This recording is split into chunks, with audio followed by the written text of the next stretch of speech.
Hey guys, welcome to Appalachia's Homestead. I have no idea how the lighting's going to be, but today's the day and I'm totally risking it.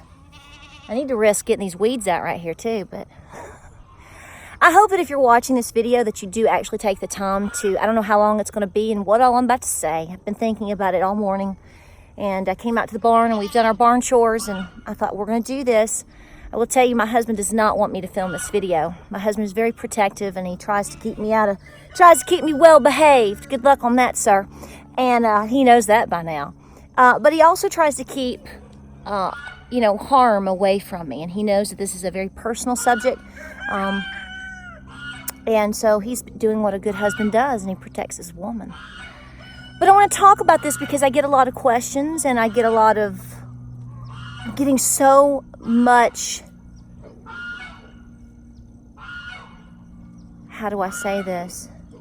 An overwhelming amount of support in how things have changed in our content and the things that we're doing and the things that we're sharing.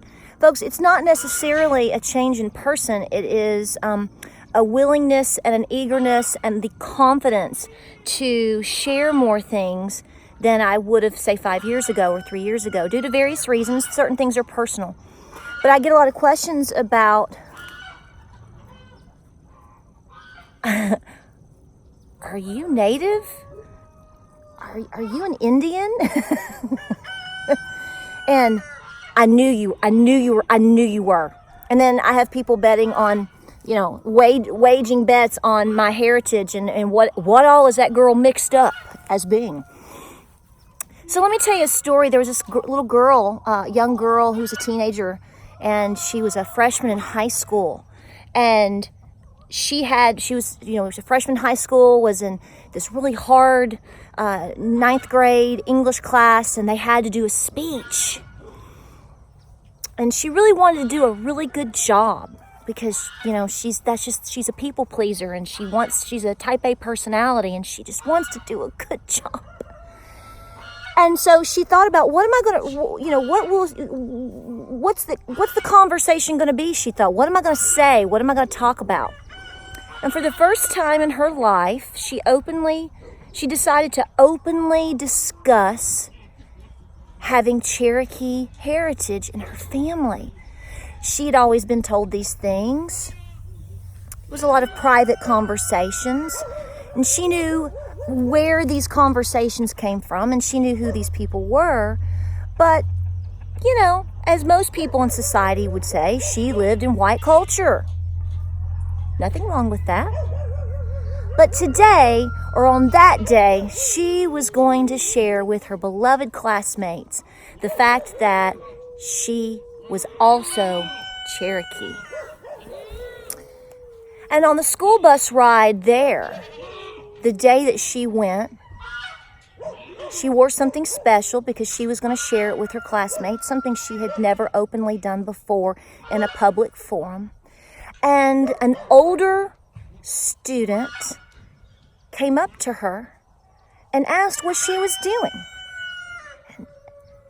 And with excitement for the first time, she openly says, well, I'm going to be doing a speech on having Cherokee heritage. And the young man, who was older than her, looked around and looked at her and said, well, then I guess we all know that you're nothing more than a dirty Indian. The young girl expected questions and fascination, maybe, in the fact that she has these things. And maybe somebody would make fun of her because, is she white and she's trying to be an Indian? But instead, you got somebody saying to her how dirty she was. So for the first time ever in her life, and really a moment in time that was probably very injuring to her spirit for many, many years, she was told she was dirty. Well, that little girl was me. And I can tell you that was a moment that I discussed it with my teacher that day because I was so upset. I had a very hard time giving the talk. Spoke with a very best friend who ironically was a Jewish boy, so he could understand certain things from a certain level. And I never talked about it again because it was so devastating to me as a young person to have that experience. And I think a lot of people understand having a moment like this on various levels for different things. You know, it's one thing to be made fun of because you wore an ugly dress, but you can't change what your blood is, and you can't change what your grandfather is, and you can't change your heritage. You can run away from it, you can be denied from it, but the question comes, at some point in your life, you go, okay, who am I? What are these things? Are they true? Are they not true? How deep does this run? And so my family is one of these families that, folks, I've said many, many times, basically my mother's entire side, my mother's side, but my mother's father and mother, and going back and back and back, all come from southwestern North Carolina. We are a mixed-blooded family. If you ask me to write something down on a piece of paper describing what am I, of course I'm going to tell you I'm white. I make no bones about the fact, and I state this strongly right now because I don't want anybody to be confused on what I'm trying to do here. I am not a tribal member. I do not claim to be one. Okay? I do not represent one. I represent having a heritage. I represent having, all of these things. And what I really want to represent is the entire fact that it doesn't matter who you are, what you do, you're going to get flack and you're going to get pushback. It confuses people. It's a really hard place for certain people to be in when you have culture and you have heritage. And for various reasons, they moved away from it. You know, my family, my particular two lines that intermarried with each other, moved from Cherokee County, North Carolina, approximately 1899. They came over here, they came to Monroe County mainly, they came to Athens, Tennessee for work. They were farmers. They worked for the railroad system. And so you have this shift in culture. And particularly when you look at Western North Carolina, southwestern North Carolina, I may have covered that microphone. When you look at Cherokee County, you have such an intermixing of mixed bloods, and you have an intermixing with whites. Making no bones about it. 99% of the people in my life, be it family, be it friends, and be it you, have been incredibly courageous and inspirational and motivational in saying, this is amazing that she's talking about these things. And I appreciate it. But I didn't get offended. I laughed because I knew it was going to come.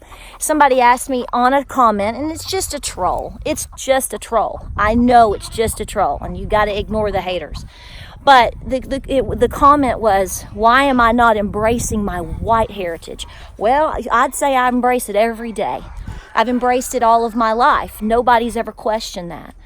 But as we have dug into our roots, it is just pouring out and has been pouring out in front of us. It's a very emotional journey because it absolutely justifies to me that I can say and I can do and I can be what my great-great-grandparents and great-grandparents could not be. My grandfather, my papa, my beloved papa, his mother, documented, death certificate, all of these things, Indian.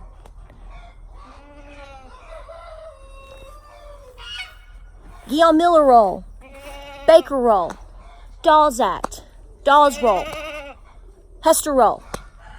List of people that are directly in my bloodline and people that are married into my bloodline and family members, they were all together.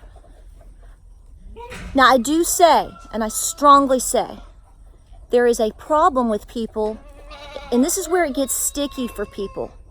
is that it's one thing to claim your roots. It's one thing to embrace your heritage. But there is also a crossover boundary line with appropriation. That's not what we're participating in here, folks. I do see it often with things that I participate in. I mind my business, but it is wrong to assume a culture and a heritage that you can't, that you just can't. I mean, I want to be a Pegasus, okay? If you said, Patara, you could be anything you wanted today, I would say I want to be a Pegasus.